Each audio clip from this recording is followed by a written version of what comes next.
bom dia Rio de Janeiro, bom dia Brasil.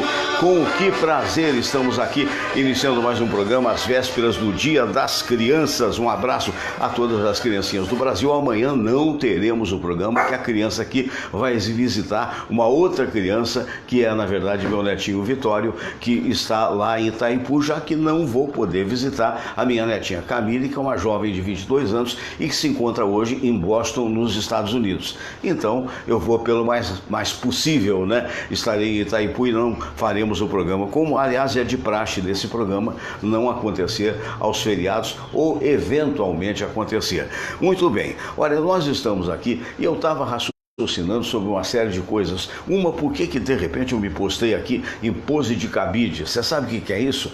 Eu, quando fazia os telejornais da época do SBT, da própria TV Globo, etc., a gente tinha uma postura que era essa aqui, olha, são os ombros, não é? Efetivamente parecendo que tem ombreira, você fica com a coluna reta para você ter aquela postura tipo Jornal Nacional, né? É legal e representa uma época que hoje já não é tão mais essa época assim. Você mesmo observa, eu citei agora há pouco o Jornal Nacional, você observa há momentos de descontração, há momentos em que o Bonner sai dessa postura e vai ali conversar com a Maju do outro lado, há momentos também dos demais. O Joelmir Betting, ele é muito mais a inteligência do que provavelmente a postura. Então basicamente é isso, e eu me lembrei desse momento. Mas é que às vezes a sua postura acaba transportando para a tua voz a necessária atenção que você requer por parte do espectador ou mesmo do internauta. Isso acontece muito. Ontem eu estava vendo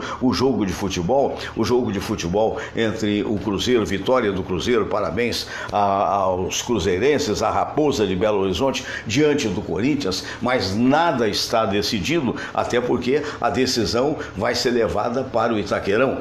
Então estava vendo o jogo e estava vendo a postura do narrador. Como é que é o nome dele mesmo, Samira? Que eu gosto muito dele, mas agora me fugiu, já estou meio que velhinho, hein? O Luiz Roberto, né? Então ele dizendo: minha gente querida, eu estou aqui diretamente do estádio do Mineirão e não sei o quê. Aí eu fico pensando assim, eu que sempre fui um comunicador mediano, digamos assim, pensando, por que o cara está tão entusiasmado? Porque o entusiasmo na voz, ele faz metade da avidez, da expectativa, da perspectiva de quem está vendo. Então, basicamente é isso, né? Agora imagine um comunicador que chega assim: olha, nós estamos aqui, e não tem os cuidados. Você que é profissional de rádio, você que é profissional de televisão, perceba a necessidade da condição de voz, ou seja, você sai com ênfase, você no meio da fala você tem ênfase e no final da fala você ainda assim enfatiza. É basicamente isso que se trata a comunicação, desde que você tenha também a necessária dicção. Não se fala só de voz, se fala também de dicção.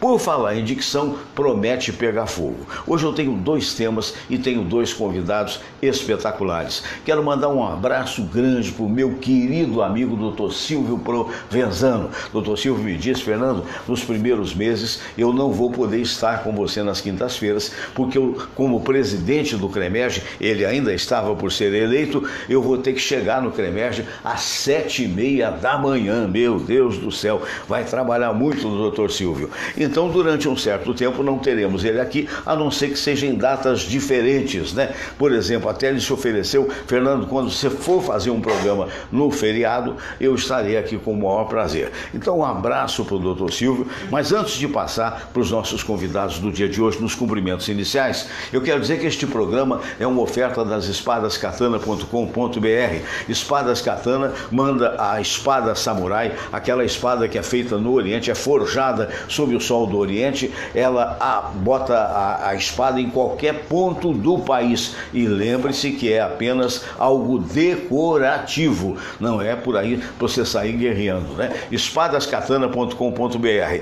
Eu quero mandar um abraço também para o Newton, gerente do Bradesco, para a Daniele, nossos parceiros do Bradesco Seguros, bradescoseguros.com.br. Vai lá e você de repente faz aí, digamos assim, a estimativa do seu seguro, quanto é que você paga, quanto é que vai ter o seu prêmio, bradescoseguros.com.br.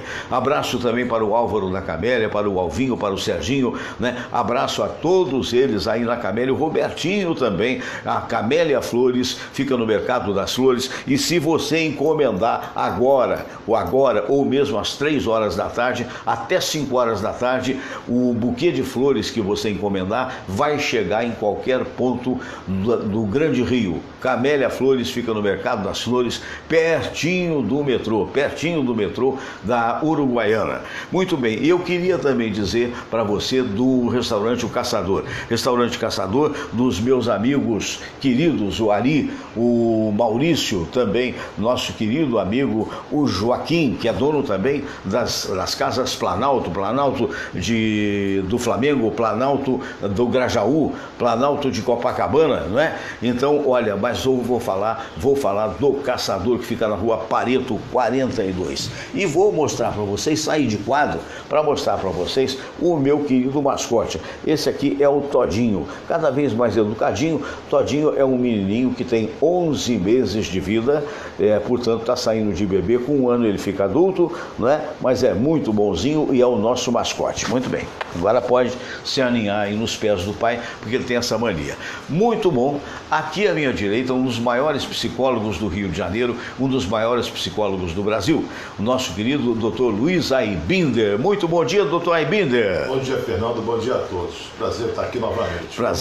Prazer todo meu. Seja muito bem-vindo aqui. Ele é doutor em matemática, é professor, é multipoliplus, né? Esse homem, ao mesmo tempo que ele toca bateria, ele vai ao piano, ele canta, é um negócio impressionante. Fosse jogador de futebol, ele batia o escanteio, ia lá na área cabecear e fazia o gol. Nosso querido, nosso queridíssimo Pedro Carlos, professor Pedro, bom dia. Bom dia, Fernando, bom dia a todos.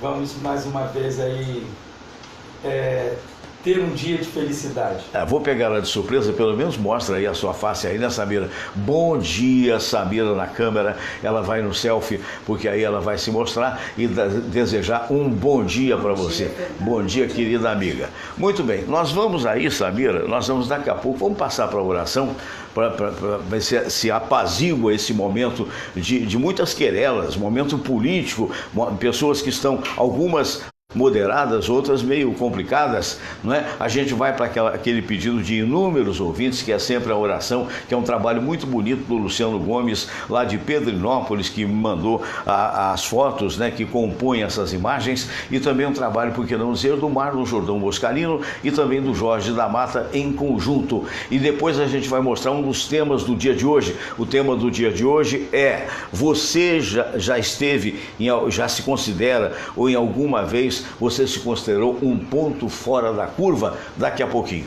Todos rezar a prece de Cáritas e depois a oração ecumênica que um dia Jesus nos ensinou. Deus nosso Pai, que sois todo poder e bondade, dai a força àqueles que passam pela aprovação. Dai a luz àquele que procura a verdade. Põe no coração do homem a compaixão e a caridade. Deus, dai ao viajor a estrela guia, ao aflito a consolação, ao doente o repouso. Pai, dai ao culpado o arrependimento, ao espírito a verdade, à criança o guia, ao órfão o Pai. Senhor, que vossa bondade se estenda sobre tudo que criastes. Piedade, Senhor, para aqueles que não vos conhecem, esperança para aqueles que sofrem. Que a vossa bondade permita aos Espíritos Consoladores derramarem por toda parte a paz, a esperança e a fé. Deus, um raio, uma faísca do vosso amor pode iluminar a terra. Deixai-nos beber nas fontes dessa bondade fecunda e infinita, e todas as lágrimas secarão, todas as dores se acalmarão. Um só coração, um só pensamento subirá até vós, com um grito de reconhecimento e de amor. Como Moisés sobre a montanha, nós vos esperamos com os braços abertos, ó bondade, ó beleza, ó perfeição. E queremos de alguma forma alcançar a vossa misericórdia. Deus, dai-nos a força de ajudar o progresso a fim de subirmos até vós. Dai-nos a caridade pura, dai-nos a fé e a razão, dai-nos a simplicidade que fará de nossas almas o espelho onde há de se refletir a vossa santa imagem.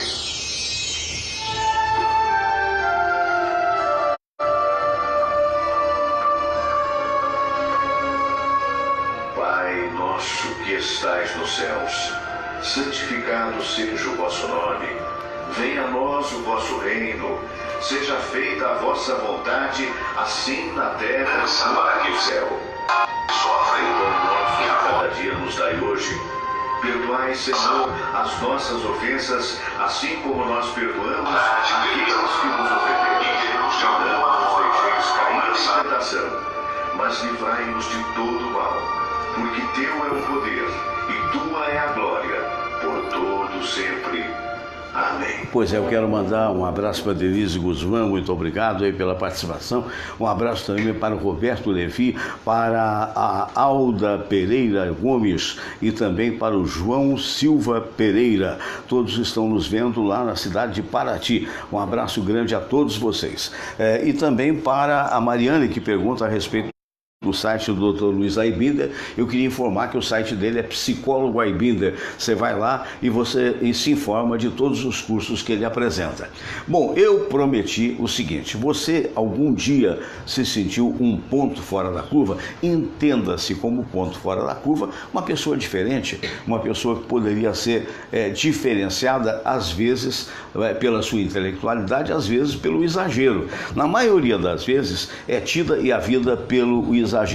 Você já ouviu falar do Dr. Ray? Pois bem, o Dr. Ray é uma figura, para mim, ele é um ponto fora da curva, porque inegavelmente é um cara de boa aparência aos 50 e tantos anos. Segundo, é uma pessoa que foi para os Estados Unidos. Segundo consta a lenda, ele era fruto de uma família até, digamos assim, de classe média normal do Brasil, e foi adotado, digamos assim, pelos Mormons, que são uma religião que acontece no Rio de Janeiro, que acontece nos Estados Unidos, que tem origem em Salt Lake City, Utah. Na minha juventude, quando eu fui diretor do Cultural da Brasil Estados Unidos, eu tive a oportunidade de conviver com muitos Mormons, que têm filosofias curiosas. É uma religião para alguns pontos da curva. Por quê? Porque os Mormons ortodoxos, até hoje existindo nos Estados Unidos, não representam a maioria dos Mormons, são factíveis, possíveis de se casar até com 3 pessoas.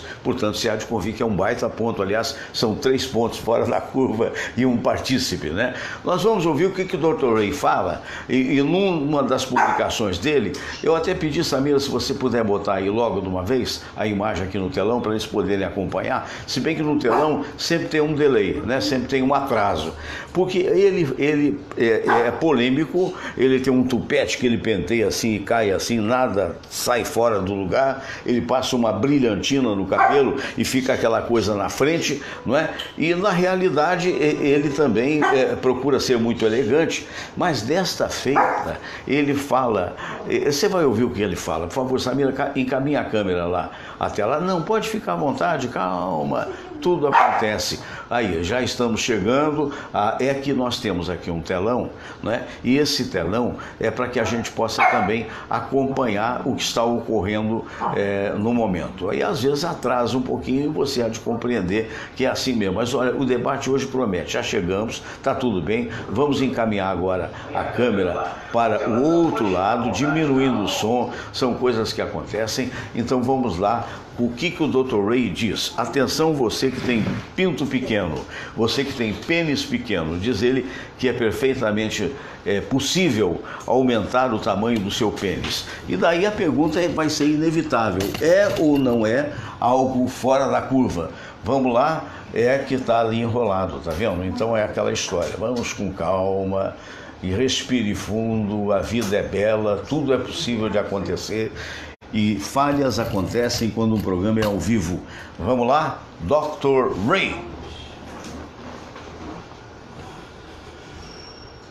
Atenção. Temos aqui mais um vídeo. Preparei com muito amor só para você. aproveite agora mesmo e se inscreva aqui no meu canal e clique aqui no sininho ao lado. Assim, toda vez que um vídeo for publicado aqui no meu canal, você será avisada pelo YouTube. Então, gente, queria só lembrar dos filhos brasileiros que inimigo do tamanho do pênis aqui está, por causa do dano que se causa aquele tecido esponjoso. Mas eu queria só tocar em duas coisas mais. Aquelas maquininhas que fazem sucção funcionam. E aqueles pezinhos do pênis, né? Que é uma argolinha em volta do pênis, uma cordinha, um pezinho já de 1 ou 2 libras. Que tem que fazer todos os dias, não funciona.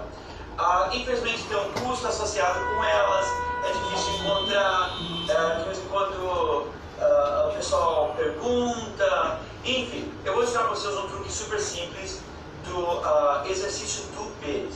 Segura o dedo como que é assim, colocamos em volta do órgão e alongamos o órgão em todas as direções, para cima, para baixo, dos lados, dos dois lados. Você é rico porque Deus deu o pênis bonito para você, mas tem muito homem com microfalos. Então, esse assunto também tem um lado sério. Gente, então esse alongamento do pênis, fazem várias vezes, no chuveiro de manhã e de noite, e o exercício dele. Também começamos com o dedo no OK, dessa forma assim, colocamos em volta do pênis e colocamos uma pressão nele, colocamos, ou pode ser com os dedos na ponta também, e alongamos o pênis de 10 a 15 segundos, sendo super com muita cautela para não causar dano ao órgão, ok? Então, alongando o pênis funciona, aquecendo o pênis funciona, movimentando em todas as direções. Eu queria só terminar com o tratamento de calor. Se você está sentado, digamos, no banheiro, ou uma toalha com água morna, não precisa queimar, ou numa sauna, coloque em cima do pênis. Isso incrivelmente aumenta o tamanho do pênis, ok? Até a próxima vez, Dr. Ray.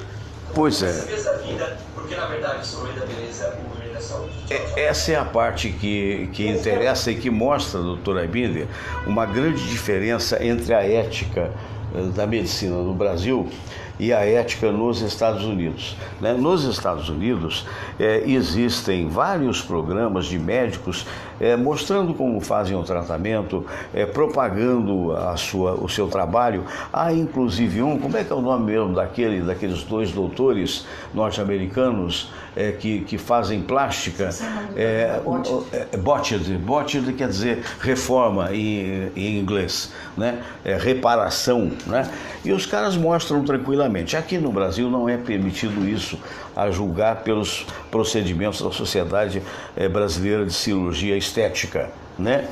Então não seria factível isso, possível isso, do ponto de vista do Dr. Ray, que mostra que é possível, e falando até de uma maneira séria, embora a imagem dele que é diferenciada, né? Falando dessa possibilidade do alongamento do pênis, né?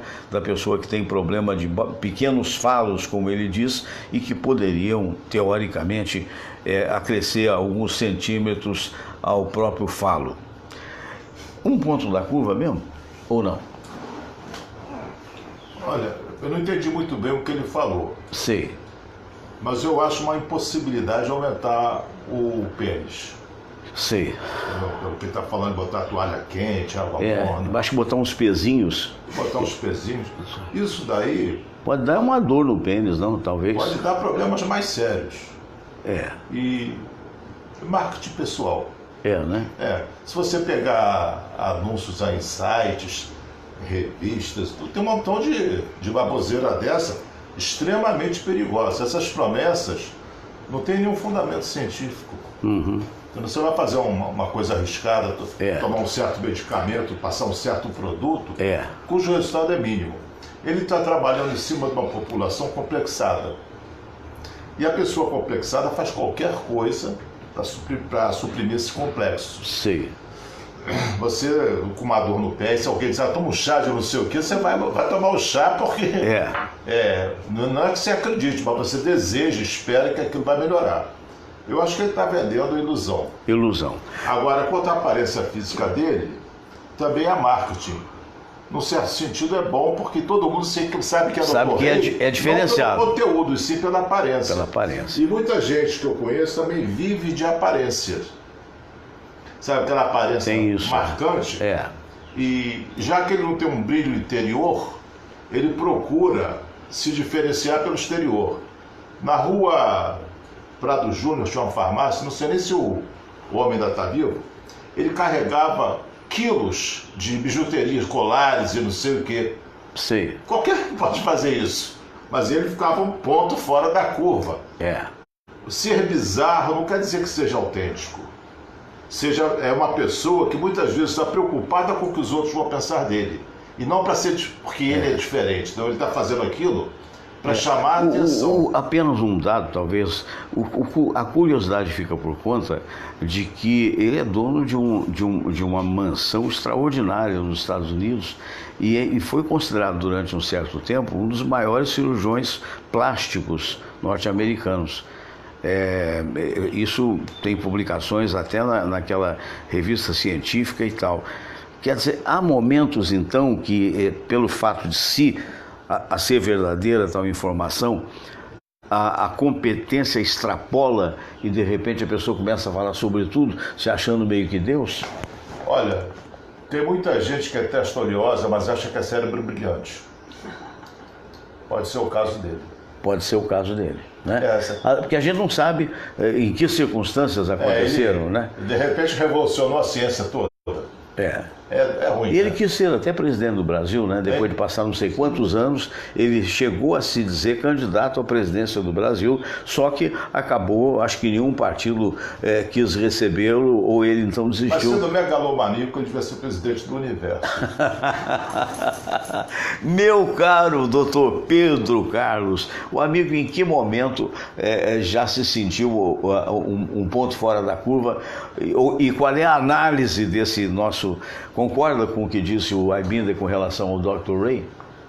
Eu concordo, só que eu acho que esse cara é maluco. Ele não é um ponto fora da curva, ele é maluco. Ele é inteiramente fora da curva. Foi o que eu falei do nosso amigo, ele não é um ponto fora da curva, ele é a curva fora do ponto, que é diferente, né? Ele é a curva fora do ponto. Acho que nem tentar prestar atenção nisso, isso aí tem nada a ver. Agora, é muito comum pessoas... fazer marketing desse é vender uma imagem que nem existe. Não é mesmo? Quer dizer, eu falo de tudo, sei de tudo e de repente, no fundo, não sabe tanto assim, né? Como diz o Aibinder, é mais uma testa oleosa do que... Cérebro brilhante. Cérebro brilhante, né? Que coisa, num mundo em que o glamour também representa tudo, né? Tem uma família norte-americana riquíssima, milionária, a Kardashian, né? A Kardashian, basicamente, ela aluga uma emissora de televisão para mostrar o seu dia a dia. E são mulheres espetaculares, são mulheres muito bonitas, plastificando as plastificadas. Então, elas viraram moda nos Estados Unidos, corroborando o que o Aibinder falou, porque, na verdade, você vai ver a novela da vida real. Aí eu penso assim... São milionárias. Isso não é que ela não tem o que fazer, tanto que ela tem o que fazer, que ela está fazendo, né? Mas eu fico pensando assim, o que leva uma pessoa a ostentar? A ostentar isso e exibicionismo? Para que isso? O que você tem é seu, não interessa para os outros. Seja pouco ou seja muito, é seu. Isso é uma exibição idiota. Seja leve. Por isso que, de repente, muita coisa acontece, vamos dizer assim, fulano foi raptado, fulano foi isso, fulano foi aquilo, por uma questão dessa daí. O que é seu, isso acontece direto aí nesse Facebook. Eu levantei agora, aí tá lá o cara, estou escovando o dente. Estou escovando o dente, estou pegando o carro, estou indo ali. Por que isso? Vai ser para todo mundo me seguir. Que todo mundo? Seguir para quê? Com quantas pessoas você efetivamente mesmo pode se relacionar? Aí você do lado, o cara que trabalha, eu estou no trabalho, eu estou no meu trabalho. Eu estou falando com 3.000 pessoas no meu Facebook. O cara que está do lado dele, que fica do lado dele 8 horas de trabalho, ele não fala com o cara do lado. Então, que amigo é esse? Que social é esse? É curioso. Isso é um ponto fora da curva. É. Isso é um ponto fora da curva. Eu não acho. Precisa consultar um psicólogo para saber por que ele discorda tanto. Com uma fala de todo mundo aqui no programa. Eu também na curva. Não, aí você está um ponto fora da curva. Mas aí o que você não acha que todos nós queremos saber, meu caro Aybinder? Repete, por favor, a última frase. Do cara do Facebook? Porque ele fica lá no Facebook o tempo todo, tem 3.000 amigos e o cara está do lado dele trabalhando, não é amigo dele. Ego. Não é o ego do Freud, o ego do Buda, o ego oriental. Certo. É uma vida de vitrine, uma necessidade de mostrar para os outros. Ele não vive uma vida interior, ele vive uma vida para o exterior. Vamos imaginar que você morasse numa casa e essa casa de terra tivesse uma varanda. Você botaria os melhores móveis na varanda, a varanda ficaria enfeitadíssima para que os transeúntes vissem aquela varanda bonita. E o interior da casa abandonado. Muita gente vive para o exterior. E se eu preciso provar alguma coisa, que eu sou popular, que eu sou bonito, que eu sou rico, é complexo de inferioridade, porque o ego no fundo... essas pessoas que vêm ostentando para cima de mim e tudo, eu olho com uma certa pena. Sabe? Porque o carro, não sei o quê, comprei não sei o quê, o meu é melhor, o meu é maior, o meu isso e aquilo. Eu fico com pena dessas pessoas que precisam afirmar isso. Se eu sou forte, eu preciso me mostrar forte. Então, quem precisa se mostrar forte é quem se sente fraco. Então, mas foi essa condição que eu coloquei anteriormente, é o exibicionismo. Pois são pessoas infelizes que dependem então, você não discorda da opinião favorável dos outros. Então você concorda comigo, não discorda. Eu não me lembro, mas alguma coisa eu discordei, tinha razão. Meu ego me disse que eu tinha razão. Eu já não me lembro o que você falou, que eu discordei, mas eu tenho certeza que eu estou certo. Esse é o benefício da idade. Não estou querendo sacanear ninguém, mas esse é o benefício da idade. Você já não se lembra mais, entendeu? Como dizer, eu perdi as contas. Mas é aquela história, né? E aí a gente vai para um outro caminho, né? Que esse caminho é curioso, né? Eu tenho buscado sempre alguns momentos. Eu vou dizer de um ponto que eu estava fora da curva, completamente fora da curva, né? O que acontece? Certa feita, num outro apartamento que eu tinha, eu subi no elevador e às vezes a gente perde uma bela oportunidade de falar alguma coisa, né? De ficar quieto. Eu subi com uma mocinha, uma senhora, né? Para minha idade, mocinha, com o marido dela, ela barrigudinha e com o neném no colo. Aí eu cismei de brincar com a criança, olha que gracinha e tal. Aí eu olhei para a barriga dela, já tá vindo o outro, né? Ela disse assim, não, eu sou barriguda mesmo. Rapaz, meu Deus do céu, é o tipo da coisa, né? Não deixa de ser, né? Podia ficar quieto, né? Então, mas acontece, né? Rata todo mundo dá, né? Tem alguma que você se lembra em algum momento? Olha, uma que me marcou, eu era garoto, eu devia ter uns 12 anos, 11, 12 anos. Eu estava conversando com uma vizinha de vila, aí uma outra passou com uma criança. Eu sei, que criança feia. Você falou? Eu sei, meu filho. Nossa, mãe do céu, meu Deus do céu. Aí eu aprendi a calar a boca já naquela idade. Mas porque criança é muito franca, né? Criança não tem esse verniz que nós... Não, mas eu não era que eu fui ingênuo. Você foi ingênuo. Um comentário, se avaliar... Em voz alta, né? Por exemplo, agora, quando eu encontro um amigo com a jovem, ou com uma criança, eu lhe pergunto, o que é seu? Seu neto? Eu já vi perguntar perto de mim, para uma conhecida minha, o marido, ela era mais velha que o marido tinha uma aparência bem mais jovem do que a própria idade. Sei. Aí uma amiga comum, é seu filho? Não, meu marido. Nossa. Sabe, essas pancadas acontecem. Acontece. Mas em boca fechada não entra mosca. Acontece. Né? Tem uma que é antológica, que virou até vinheta do rádio. Não sei se ainda tem na Rádio Tupi, mas no meu programa tinha, né? Porque a gente estava chique, Padre Eliel, né? A gente estava chegando em Paris de avião, só para dizer que eu fui a Paris, entendeu? Tem esse aspecto do meu ego, é meio exibicionista. Mas é verdade, não, mas eu tenho... em Paris foi aqui na rua Paris, em Bom Sucesso. Mas enfim, o avião estava chegando e eu comecei a ficar preocupado com o meu francês macarrônico, já que o inglês é fluente, né? Então, num dado momento de insegurança, daquelas que você discute com você mesmo, eu estava dizendo assim, eu tinha que estar chegando em Londres, porque eu não teria a menor dificuldade. Agora, eu vou vir com um francês de ginásio, que até fui bom aluno do francês, num aeroporto enorme como o aeroporto de Orly, para saber onde é que pega táxi, para ir para Paris, né? E aí deu aquela insegurança, cheguei, peguei as malas, saí, mas não queria passar insegurança para a madame aí, para a Samira. Então nós estamos andando, aí vi um negócio de vidro escrito Bureau de l'Information. Falei, é aqui, né? Bureau da Informação. Entrei, tinha uma senhora e tinha um senhor do lado. Aí cheguei para a senhora e disse, madame, alors, le taxi, né? Le taxi, oui, à la gauche. Falei, eu entendi direitinho, né? O táxi é à esquerda. Né? Eu fiquei tão orgulhoso daquilo mesmo que de repente, num assomo assim de vitória, eu saí andando rapidamente, dei uma porrada num vidro que não tinha nenhum aviso, o óculos ficou torto, tá? Aí debaixo do ombro da mulher eu vi um senhor assim, quá, quá, quá, quá, quá. Aí a mulher falou assim, oh, je suis désolé, e esse je suis désolé virou vinheta de rádio. Né? Você está me lembrando um caso, o casal vinha dos Estados Unidos depois de passar uma longa temporada, baiano, né? Aí ela chegou assim, falou pro marido no avião, escuta, quando a gente chegar no Rio com esse sotaque arretado de americano, ninguém vai reconhecer a gente. Aí ele respondeu, I don't believe.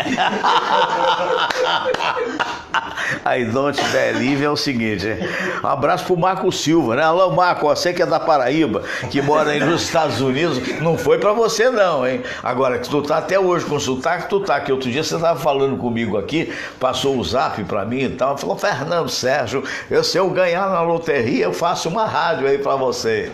Abraço, querido. Aí ele aí, ó. Fernando, cadê o cafezinho pingado pros convidados? O doutor Ribeiro, nenhum dos dois doutores toma cafezinho aqui. E ontem você não viu que eu dei o cafezinho, viu? Nós estamos com o nosso pingado. Mas estamos com a águazinha. Tem gente que é para molhar. Aliás, eu estou aqui, eu hoje pedi a Samira, acho que é só porque a caneca é do Vasco, viu? Porque ela fica me afrontando aí com a caneca do Flamengo. E eu falei, você enche de água aí para mim, para deixar, porque às vezes eu fico com a boca seca. Ela esqueceu, entendeu? Ela deu água para vocês, não deu para mim. Eu discordo.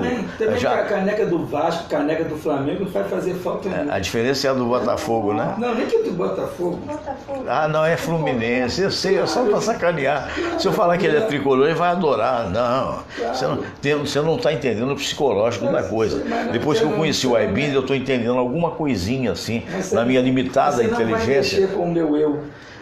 Bom, por falar em mexer com o seu eu, e é possível nesse momento de debates e embates políticos que o Brasil está vivendo, é possível alguém defender um ponto de vista sem ser agressivo? Principalmente se estiver no meio da política? O problema não é de quem fala, eu acho que é para quem recebe.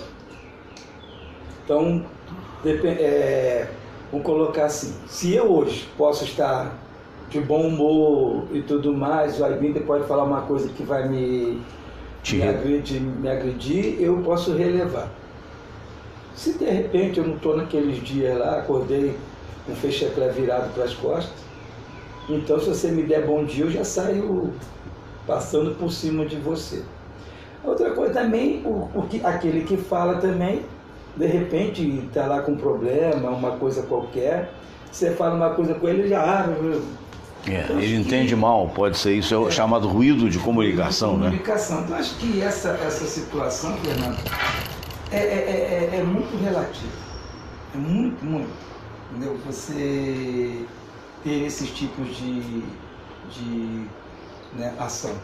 Agora, Ibinder, nesse momento que nós estamos vivendo, de dois candidatos que podem, um deles chegar à presidência da República, até as pesquisas apontam hoje a possibilidade real do Bolsonaro, se não houver uma reversão muito grande por parte do outro, que é pouco provável, levando em consideração a diferenciação, né, de 48 pontos, se não me falha a memória.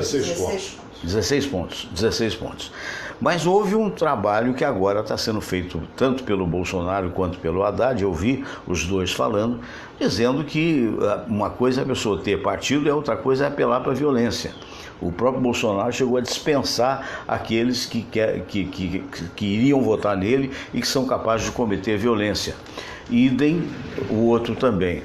É inevitável para um certo percentual da população, à esquerda ou à direita, tomando este ou aquele partido, apelar para a violência? Não só na política, em qualquer circunstância. Futebol. Né? Mais apelação de violência que tem no futebol, você massacra alguém só porque está com uma camisa diferente do teu time. Você nem conhece a pessoa, não tem nem motivo, não tem uma disputa pessoal. Eu acho que as palavras, os argumentos têm que ser fortes e as palavras suaves. Quando você usa palavras fortes, você cai na ofensa. É verdade. Você é burro, você não entende de política, você é um idiota, como é que você vai preferir esse candidato em vez de preferir o meu? São pessoas também que se arvoram como donas da verdade. Elas foram tocadas pelas mãos de Deus e sabem o que é o bom. Como se alguém pudesse saber o que é certo, o que vai ser o melhor. Então as pessoas são arrogantes, intelectualmente falando. Elas não admitem que o ponto de vista dela é apenas um ponto de vista e não um ponto final. Sim. Eu já votei, aliás, eu sempre votei errado. Eu voto, depois eu estou contra o político que eu elegi. Acontece. Sabe? Já aconteceu comigo. Não, comigo acontece sempre. Então, o candidato que eu estou votando agora pode se mostrar decepcionante para mim. Sim. Mas para outros ele pode corresponder às expectativas. Mas nada justifica você subestimar a inteligência do outro porque ele pensa diferente de você. Agora, vê se o meu raciocínio está correto. Nós aqui de fora, que não somos políticos, a gente pode ou não ficar magoado com esta ou aquela pessoa a partir de uma palavra tão forte assim. Mas os políticos que eu conheci muitos de perto, né? Eu tive políticos com os quais eu entrevistei, Leonel Brizola, César Maia, meu Deus, a Jandira Fegali, o Ronaldo Gonçalves, que é dois opostos, Jandira esquerda, Valvê, Ronaldo Gonçalves, que direita, Valvê, né? Abraço para o Ronaldo e também nada tenho contra a Jandira. E na verdade, políticos que a gente conheceu ao longo do jornalismo, a gente sabe que o político tem uma postura, na maioria das vezes, mais treinada que a nossa. Ou seja, ele é pragmático. Ao invés dele responder, aqueles que são bem-sucedidos, ao invés dele responder diretamente alguma coisa que o apunhala, ele faz uma volta e dora a pílula. É isso mesmo ou estou errado?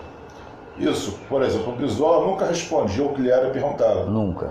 A resposta que ele dava não tinha nada a ver com a pergunta. Não, e tinha um mistério, né? Ele falava assim, olha. Quando ele falava, olha, todo mundo parava. O que esse homem vai falar? E o que ele falaria depois era... E os políticos atuais também. Eu estava vendo o Wilson Witzel ameaçar o Eduardo Paz de prisão. Aí é Witzel mesmo. Witzel. Ameaçar o Eduardo Paz de prisão. Aí Eduardo Paz falou outra coisa que não foi a resposta para a pergunta. Isso. Disse, não, porque não sei o quê, papapá, mas não falou sobre fazer injúria e como ficaria a ameaça do Witzel. A ameaça do Witzel. Então ele respondeu outra coisa. É uma técnica. Política, o político, ele vê as pessoas de duas categorias, ou instrumento ou inimigo. Mas ele não bate de frente, seria isso. Só em última instância. Se ele vai contestar alguém, ele vai criar um adversário, uma inimizade. Então o negócio dele é até obter votos. Então eles tentam agradar a Deus e o mundo. Eles não falam o que pensam, eles não falam o que vão fazer, eles falam o que o povo quer ouvir. Independente se vão cumprir ou não, eles não têm a menor intenção disso. Não é, você vê, todo mundo fala segurança, coisa, papapá. Você vê políticos que estão aí há 1000 anos no poder e que não fizeram nada pela segurança. Parece que agora, se elegerem eles... vai mudar tudo. Vai mudar tudo. Há 1000 anos eles não mudam nada. Entendeu? Eu acho um cinismo e subestimar a inteligência do povo. E como é que é conviver assim, cínico desse jeito, a ser verdade essa informação? Ela é geral, ô Pedro, ou não? Olha, para os políticos, poucos são aqueles que falam a verdade. Por exemplo, Cristóvão Buarque, O Cristóvão é um que eu acho que ele que me fala parece ser uma bem pessoa, um verdadeiro. intelectual, um filósofo, Isso. que nem foi reeleito, né? Tanto que não só Admitido reeleito, por que Quando o ministro da Educação, ele nós foi tivemos Lula, ele ele foi demitido por fax. E outra, representando o Brasil na França. Estava representando o Brasil na França junto ao Ministério e é demitido aqui no Brasil. Eu que é curioso que nós não combinamos e aparentemente nós três temos a mesma percepção com relação a esse senhor, né? Uma percepção de seriedade. Eu acho ele uma pessoa muito séria e competente, por isso que ele não é bem visto. Não é bem visto. Não faz acordos, não foi reeleito. Eu acho que um que fez assim, que é uma pessoa, eu considero uma pessoa competente e tudo mais, mas ele desviou de alguma coisa, tanto que não foi reeleito, foi o Chico Alencar. O Chico é uma pessoa legal, mas no meio do caminho ele fez um pouco do jogo dessa política. Eu acho, pessoalmente, Né? eu acho boa pessoa, Então, lamento não ter sido eleito, mas não votei nele, sei. porque eu não voto a favor, só estou votando contra ultimamente. Ah, é? Então, Para ver se não se elege. É isso? Como é que é isso? Não voto a favor, estou votando contra. se eu votar no Chico Alencar, eu estava deixando, não revelar meu voto, porque também não Sei. é grande mistério, meu ego não é tão grande assim. Sei, Eu não queria o Lindbergh senador de jeito nenhum. sei. Se eu votasse no Chico Alencar, o Lindbergh poderia subir. E eu votei contra a minha vontade no César Maia. E fiquei muito satisfeito por ter perdido esse voto, porque eu não sabia que o Harold de Oliveira estava no páreo. Aliás, uma observação. Essas pesquisas eu cada vez desconfio mais. De repente, nas últimas horas ou no último dia, candidatos que estavam lá embaixo Pularam à apareceram lá. frente. Como que pode isso? Se fosse um só, mas como mudou Vários. o perfil? mas Eu acho que os institutos de pesquisa estavam conduzindo as opiniões e quando chegou na hora da verdade, para eles não ficarem maus, Aí para as outras teriam se opiniões, adaptado. Aí eles adaptaram. Como é que esse Witzel, que estava lá embaixo, no fundo do poço, paf, saltou? De repente saltou, né? Né? O Bolsonaro mesmo deu um salto. Deu um salto. Outras pessoas deram salto. Eu acho que o erro está no Instituto de Pesquisa. não é, uma vez eu falei isso aqui, não é o Instituto de Pesquisa, não é o erro a pesquisa. O problema é a população que você entrevista. É o Instituto de Pesquisa. Não, o Instituto fez a pesquisa certa. Eu falo para você Eu sei, entendi. Ó. Aí, bem, você vai A lá... amostragem é contaminada. É tendenciosa, pessoal. Você vai fazer a pesquisa em tal lugar. Sim. Naquele lugar ali... Mas quem orienta isso? O Instituto. Na verdade, mas acontece Mas o Instituto se vende. Não, ele vende a pesquisa, não o Ele Instituto. vende a pesquisa. Eu tenho... Para você, fala assim, faz um tratamento com o Fernando numa lavagem cerebral. Eu estou te pagando para aquilo ali. Você vai falar assim, Pedro, isso é loucura. Eu falo assim, não, mas eu estou te pagando, você vai trabalhar. O Instituto faz isso. O Instituto chega lá e fala assim, ó, quero que você faça a pesquisa na Praça Santos Penha. A Praça Santos Penha é o reduto de um candidato. O que vai acontecer? Ele vai ser eleito ali. Aí você vai agora você vai fazer lá no tal lugar. Então aquilo ali vai... Tem uma coisa de verdade no meu entendimento, nos dois pensamentos. Porque nenhum instituto de pesquisa é dono da verdade. Nem nos Estados Unidos. O Instituto Gallup não consegue ser. Então, por exemplo, aqui no Brasil você tem o Ibope e você tem a Datafolha, tidos e havidos como confiáveis.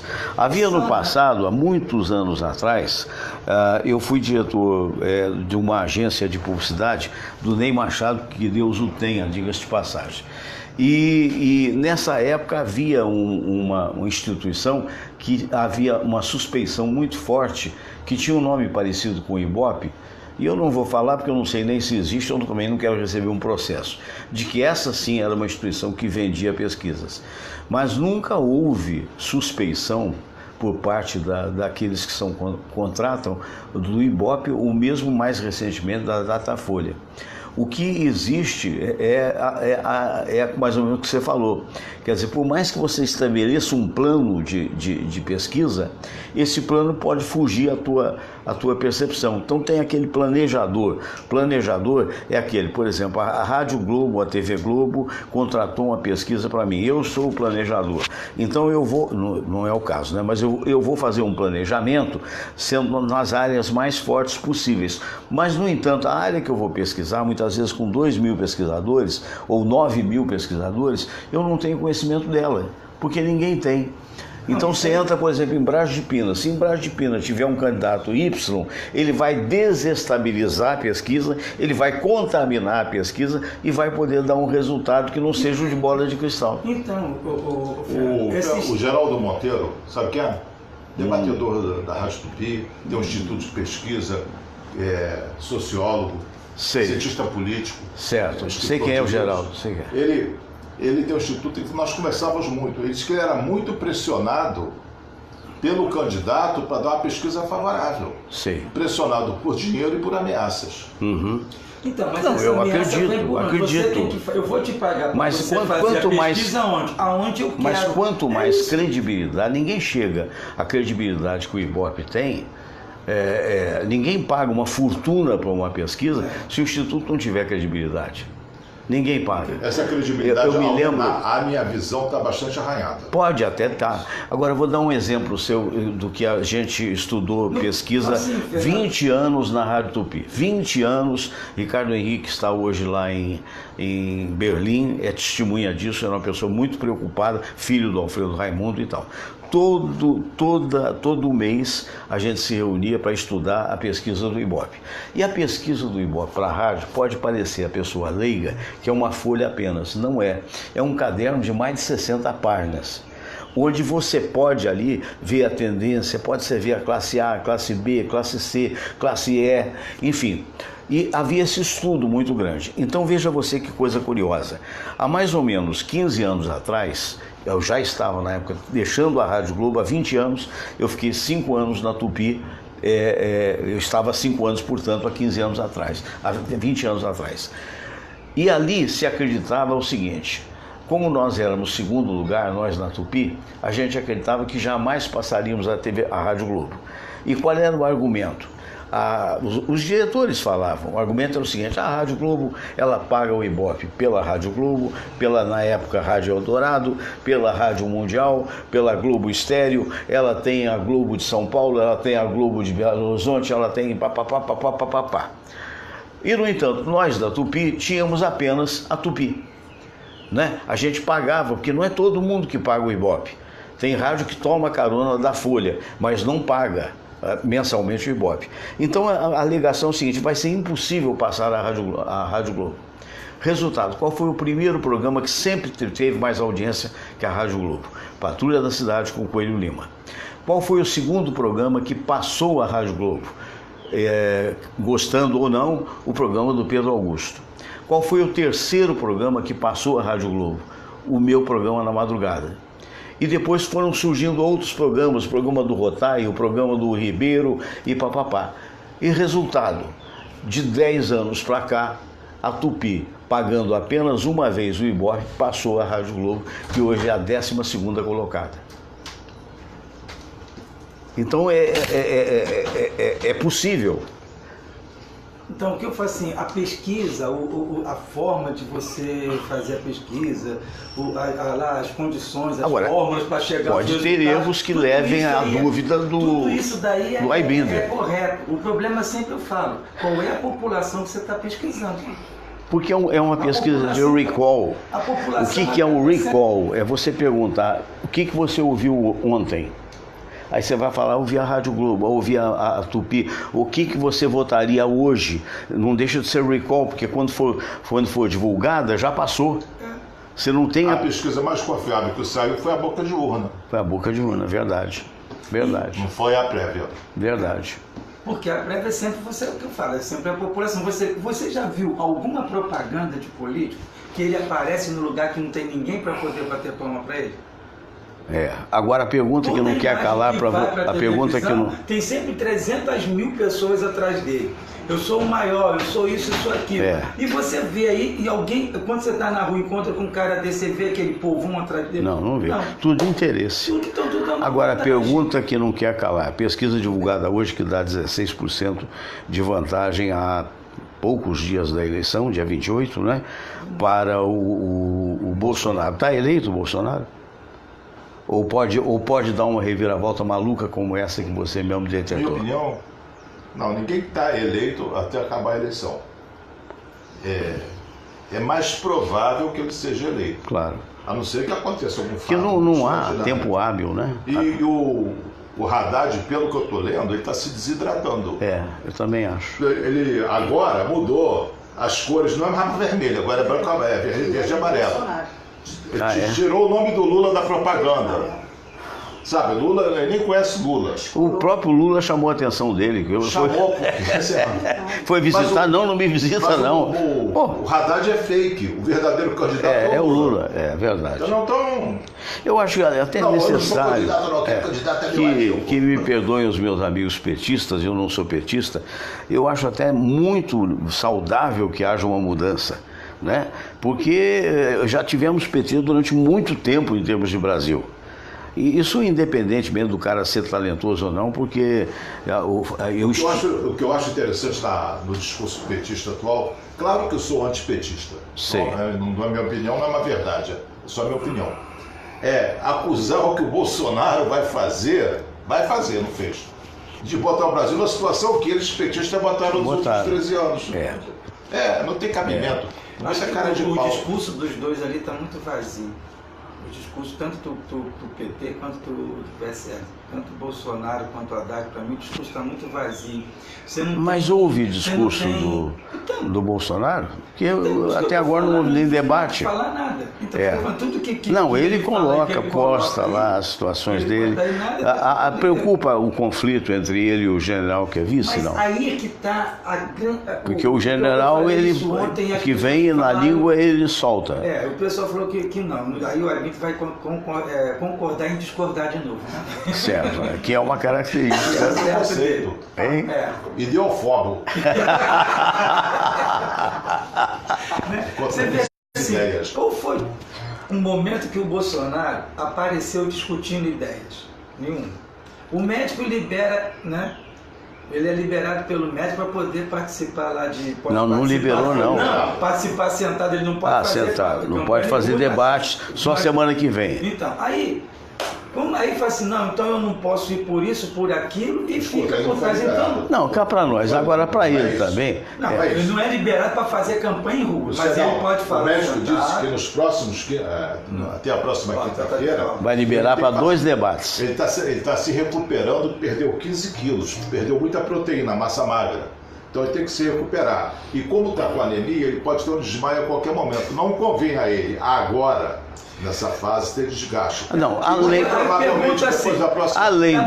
pergunto assim, isso não é um marketing para eu poder tirar você da mídia? Não, além do fato... Enfim, eu falo mal de você, você não está ali, não é falar mal. Eu coloco uma situação... Pode ser até conveniente, mas você acha que o médico é marqueteiro? Eu acho, nesse ponto eu estou achando. Porque até ele está se promovendo. Né? Quem está se promovendo com isso é Bolsonaro. Virou coitado, virou ídolo. E aí? Ele não está sendo questionado. Ele enfiou a barriga na faca lá de maldade. Não estou dizendo que ele enfiou ou não enfiou, não é isso. Não é isso. Houve um infausto acontecimento, né? Que ninguém desejaria que tivesse acontecido. Para mim, esse episódio da faca, para mim, é muito suspeito. Muito suspeito, porque, primeiro, chegaram a uma conclusão muito rápida de que o cara é maluco e resolveu ali sozinho. E eu discordo de você. Eu tenho o prazer de exercer pela primeira vez minha discordância. Desde quando aconteceu o fato... Ele concorda comigo? Você concorda comigo ou não? Não concordo com ninguém. Não, ele não concorda. Não, o cara é maluco. Não, ele pode ser maluco, mas ali está mal explicado. Vamos dizer na roça, Bis, ele é maluco, mas não é doido. Tá. Não rasga dinheiro. Não é da roça, vou falar. Tem um maluco, que não é maluco, porque a pessoa está no juízo normal, se chama psicopata. O psicopata, quando vai cometer um crime, ele planeja a fuga. Aquele rapaz que atirou nas crianças em Realengo é maluco mesmo, porque ele não planejou a fuga. Ele foi lá, atirou, planejou até trocar o tambor naquela recarga rápida da arma, mas não planejou fugir. Quando ele estava saindo da escola, a polícia estava na frente dele com a arma. Pá, pegou ele. O que matou o John Lennon também é maluco. A psicopata, ele planeja a fuga. Por exemplo, a Richthofen planejou todo o crime de uma maneira a não ser incriminada. Esses dias, uma moça matou a mãe em Petrópolis. Também planejou o crime. Ela, o namorado, só que tinha uma câmera filmando. Mas planejou tudo para não ser pego. O psicopata faz isso. Esse que atentou contra o Bolsonaro, ele sofre, segundo o laudo que ele teve, de transtorno delirante do tipo persecutório. O que é isso? Transtorno delirante é uma maluquice que só funciona no canal. A vida do indivíduo é normal, mas naquele canal ele pega muito mal, ele é maluco. Então eu tenho um transtorno delirante do tipo ciumento. Tem gente que tem um ciúme absurdo, mas não tem uma base na realidade. Transtorno delirante tipo erotomania. O que é isso? Eu sou o rei da cocada preta, as mulheres estão todas atrás de mim, estão me assediando, não me deixam em paz, papapá. Tem gente que é assim. Tem. E o persecutório, tem outros tipos, são 5 tipos. O persecutório é um deles, que é desse rapaz. Se sente perseguido.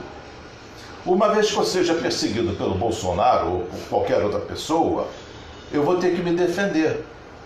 E a melhor defesa é o ataque, vou matar. Mas você percebe que esse diagnóstico é muito conveniente para caso tenha havido pessoas no entorno que planejaram isso efetivamente e que esse cara teria entrado nessa história, teria lá feito o negócio porque alguém diz para ele, olha, tá tudo combinado, você vai sair ileso dali, e ele é maluco e porra louca, então ele vai, mata o cara e ele sai. Não, mas deixa eu desenvolver a história. Pelo menos escritor eu sou. Quer dizer, é possível uma possibilidade, mas é factível e é preocupante, porque a gente não sabe se foi de esquerda, a gente não sabe se foi de direita que fez isso. Quer dizer, não houve uma investigação séria. Isso aconteceu com o Lee Oswald nos Estados Unidos. Isso aconteceu. Olha aqui. Olha aqui. O advogado é estranho. Porra, pagando alto e não quer dizer quem é que paga. Isso é um repeteco do Lee Oswald nos Estados Unidos quando matou John Kennedy.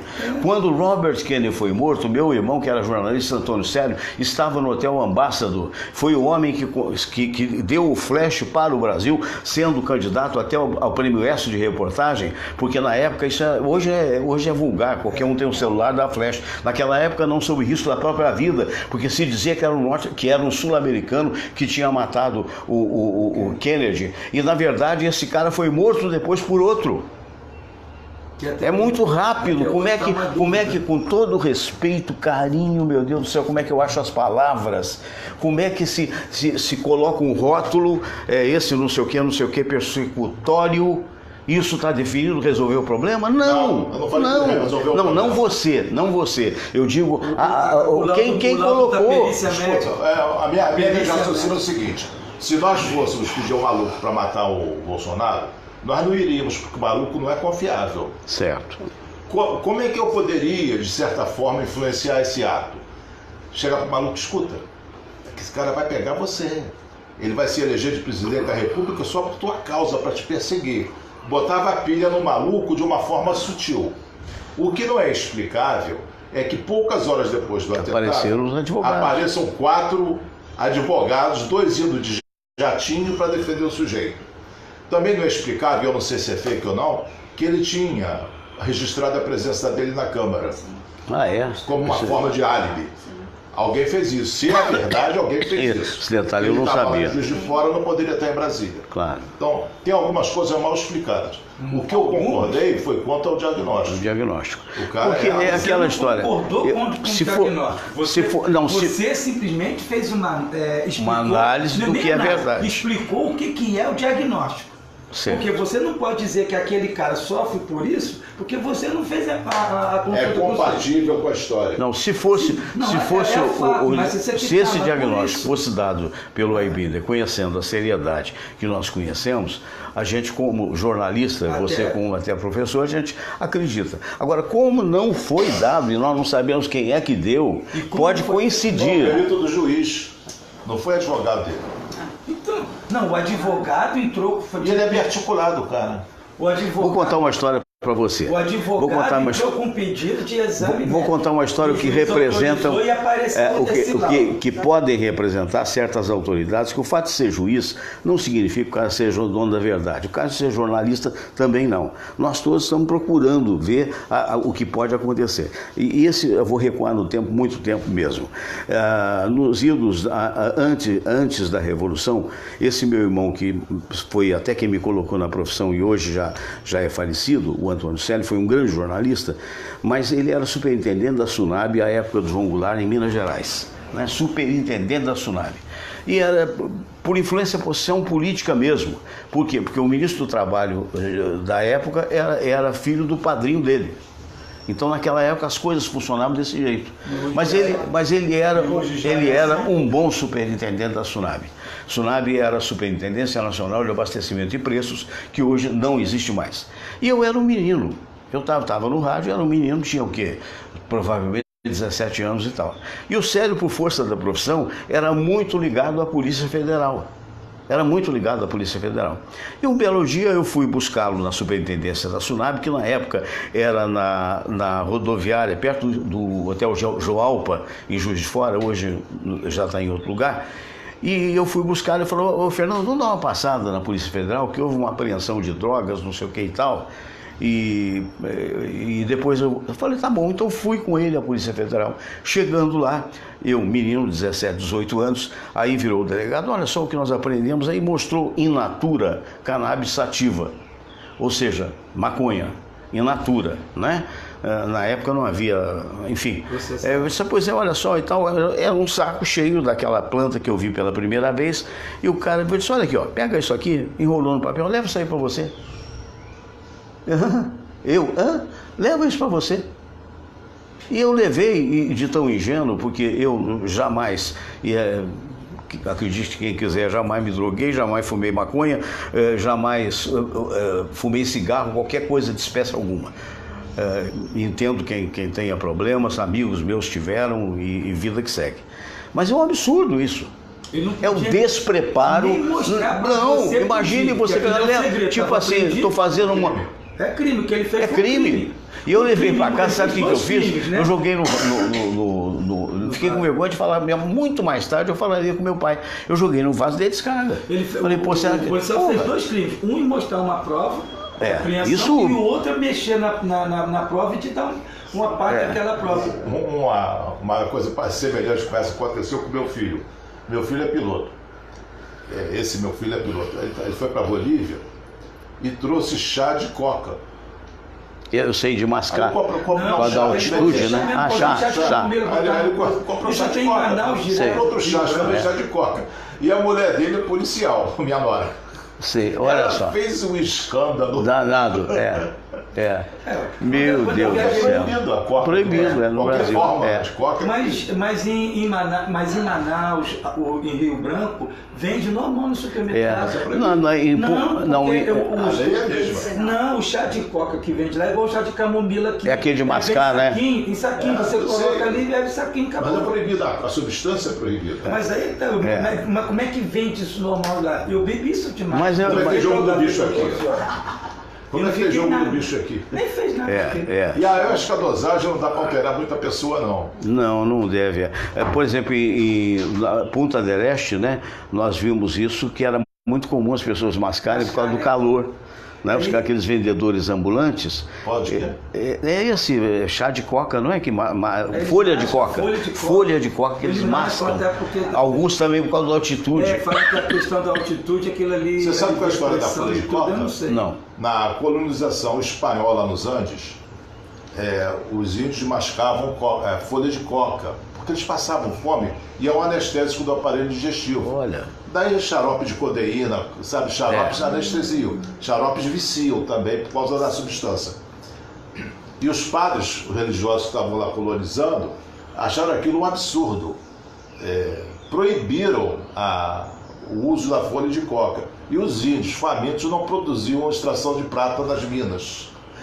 Por causa disso, os padres instituíram a hora da coca, feita na hora do lanche, hora de mascar coca obrigatória. É uma pena, porque nós já estamos até passando um pouquinho do horário, não sei se vocês têm mais 10 minutos, porque tem um assunto que eu gostaria de tocar, que de uma certa forma veio o raciocínio na hora, que eu penso mais ou menos da mesma forma. Tem um canal de televisão a cabo, que é o Mais Globosat, que tem o Brasil visto de cima. E 544, não é? E tem também o outro Mundo visto de cima. E eu estava vendo outro dia sobre uma cidade do Rio Grande do Sul, que eu não sei se é Santa Cruz da Serra, parece até que é, e que está lá, e eu gosto de ver, porque aquilo é relaxante, você fica conhecendo lugares que provavelmente você nunca vai estar lá. E de repente surge um complexo industrial enorme, sabe, maravilhoso, e o cara dizendo, pois é, aqui é uma das maiores plantações de fumo e fábrica de cigarro do Brasil, e são produzidos aqui 90 milhões de cigarros. Aí eu fiquei pensando cá comigo, qual é a diferença? Porque o cigarro mata tanto quanto eventualmente a cocaína possa matar ou a maconha possa induzir alguém a qualquer lugar. A diferença é que os donos daquilo ali são empresários e os outros são traficantes. Não é um negócio meio hipócrita? Porque é proibido. Pois é, mas não é uma coisa hipócrita? Escuta, tudo é hipócrita. Por que maconha é proibida? Eu não fumo, não sou a favor de fumar, nunca fumei. Eu sei. Por que eu não posso usar maconha? Por que eu posso usar o cigarro? Que leva o câncer do pulmão. Por que eu posso comer gordura numa churrascaria e aquilo é permitido? Por que eu posso comprar doce numa padaria e aquilo é permitido? E por que a maconha não é? É uma opção individual, o governo está se metendo nisso. Na próxima quinta-feira eu conto a história da maconha, a história econômica. Gostaria. É muito interessante. Certo. Por que maconha tem esse pejorativo todo? Em 5 minutos você não mata essa história? Eu vou deixar alguns furos, mas eu posso dizer. A maconha... Deixa pra cima que é para criar um suspense. Tchau. Tá bom. Na próxima semana. Estamos chegando então, estamos chegando ao final. Muito interessante. É sempre um prazer. Tem a ver com África, racismo, Não podemos nos esquecer, que semana que vem estaremos contando. Tem uma coisa que o Abinho está falando e que pensa assim, a lei seca. Não tem nada a ver com isso, mas vamos pensar assim. Não tem.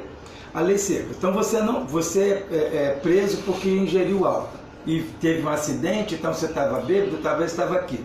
Você vai lá, fuma uma maconha, cheira uma cocaína danada, sai com o carro e bate. E aí? E aí? Quem é que vai provar o quê? Porque não há bafômetro para provar que o cara está com cocaína. É verdade. Porque você sabe o que eu fico... Um passo adiante, os motoristas de caminhão são obrigados 6 meses a fazer um teste com fio de cabelo para ver se ingeriu droga, que já pega isso é importante. 6 vezes. Isso é importante. Então, eu falo assim, mas isso é um motorista de caminhão. Agora, é um passo que eu falei. Agora, e o cara aqui na cidade? Não, houve um fato agora, você entra numa boate dessas daí, o cara fala assim, hoje quem vai dirigir sou eu, moleque. Então eu não bebo, mas vou fumar, cheirar, você bebe. Aí sai com o carro e faz a... Só para tocar num assunto, que é uma coisa horrível que aconteceu agora recentemente, um garotinho, vocês viram, de 6 anos de idade, ficou 2 dias na estrada, ao lado do pai, da mãe, do irmãozinho mortos, porque o carro foi abalroado por um outro carro, provavelmente com 3 mulheres, e o carro foi jogado no espinhadeiro e, por sorte, o menino foi recuperado, tá bem, psicológico não se sabe, né? Mas é aquela história, você imagina o terrível de um desastre desse. Aí eu fico imaginando dentro da sua tese, né?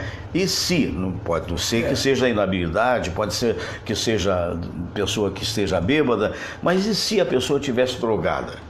que dá uma noção completamente diferente. Quer dizer, então nesse particular, por exemplo, eu estou muito mais com a Suécia, estou muito mais com a Dinamarca, estou muito mais até com o Uruguai aqui do lado, onde você para de combater esses combates malucos que não levam a caminho nenhum. O pessoal sobe, você vê hoje estava mais uma vez tiroteio em Santa Cruz, tiroteio não sei da onde, e vai combater o bom combate, que é dar saúde para a população. Vai tentar chegar para o cara que é viciado, dizer, o companheiro, se o problema seu é se drogar, o problema é seu. Agora, se quiser ter cura, eu tenho as condições de te dar cura. Mas é o que a Alemanha faz, a Holanda Alemanha, faz, Suécia, você tem um local de Portugal. Você quer se drogar, você vai lá. Agora não saia dali para perturbar a vida dos outros. Portugal, não são todas as drogas que são liberadas, mas parcialmente. E eu também, a exemplo do Bianchini, lembrei do Bianchini agora. Abraço pro Bianca. Pra mim. Que bom, a minha também, grande locutor, querido amigo. Mas o que o Aibinder comentou, quer dizer, eu estou muito à vontade, que eu nunca dependi de droga nenhuma para viver. Graças a Deus também não. Agora, meu Deus do céu, a gente está enxugando o gelo. Essa é que é a realidade. Tem interesses poderosos. Essa é a cena dos próximos capítulos. Nos próximos capítulos. Porque a gente vamos ter. Da maconha que o Abinta colocou, ela vamos ter a história de interesse do governo. Do governo. Tu não quer saber disso de jeito nenhum. Aibinder, muito obrigado pela sua presença mais uma vez, uma honra sempre. Meu caro amigo Pedro Carlos, também outra honra enorme a sua presença aqui. E pedimos que amanhã Nossa Senhora Aparecida abençoe a cabeça de nós eleitores e nossos dirigentes. É verdade. Excluindo os discordantes. É verdade. Estamos chegando ao final do programa do dia de hoje. Amanhã, excepcionalmente, não teremos o programa. Voltaremos na segunda-feira. Um bom feriado para todos. Bom feriado das crianças. E, se Deus quiser, segunda-feira estaremos de volta. Namastê é a nossa saudação, que quer dizer o Deus que habita em mim. Saúda o Deus que habita em você. E vamos às letrinhas para que a gente seja feliz, para que a gente possa dar o crédito aos nossos queridos companheiros de trabalho. E lembrando que segunda-feira estaremos de volta. Até lá.